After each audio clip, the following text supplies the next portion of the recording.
Et apparemment, ce n'était pas du tout le cas ce matin d'un Dakar ni thalassothérapie, ni balnéothérapie, en particulier pour Marc Thomas, qui attaque donc, qui ouvre la piste. Il va faire une petite erreur, Lucho, une petite erreur de navigation au départ. Il va partir un petit peu trop à droite, il va perdre en gros 1 minute, mais c'est lui quand même qui va rester en tête pendant toute cette 8e étape. Il est deuxième au classement général, son rôle, c'est d'attaquer, et il en profite. Voilà, éviter de se faire ramarrer par Cyril, qui prendra les 2 minutes d'écart au départ. Donc c'était son jeu aujourd'hui. Rouler devant, faire une bonne nave. Alors notre hélicoptère qui rattrape Cyril Després aux alentours du kilomètre 9, 10, grande descente, on tourne à droite, et là il y a un Rio. Et là vous allez avoir l'une des grandes images du Dakar cette année, c'est celle-ci. Il veut traverser le Rio, qui est en fait un vrai bourbier. Cyril pensait que c'était dur, qu'il pouvait passer avec sa moto. Et bien en fait c'est un véritable bourbier, ça ressemble un peu à ce qui nous est arrivé.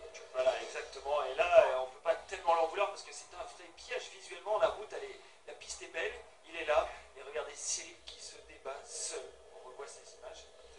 Paolo Gonçalves, le portugais, qui passe à côté de lui, qui dit je ne vais pas m'arrêter tout de suite parce que peut-être que c'est mou aussi. Il fait une boucle.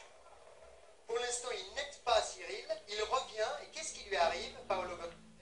Il va tomber lui aussi dans le bourbier, dans le piège. Regardez à droite. Incroyable. Ok, alors là, c'est la panique générale. La moto qui pèse 180 kg.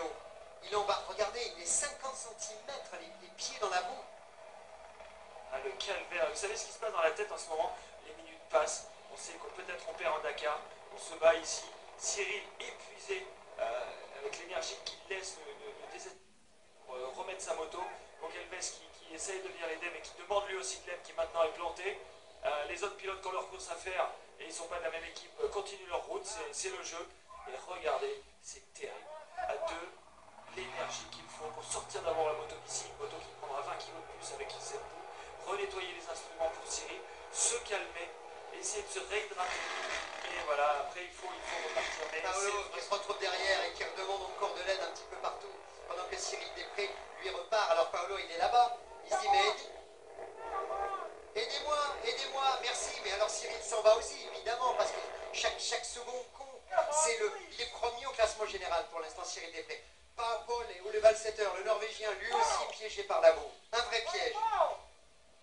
Paul, il appelle Paul. Voilà, à deux, c'est plus facile de s'en sortir et après tout le monde va essayer de Etienne Lamy même avec la chemise blanche, voilà, qui marche dans la boue et qui va aider un peu ces malheureux qui se sont fait piéger par ce Rio plein de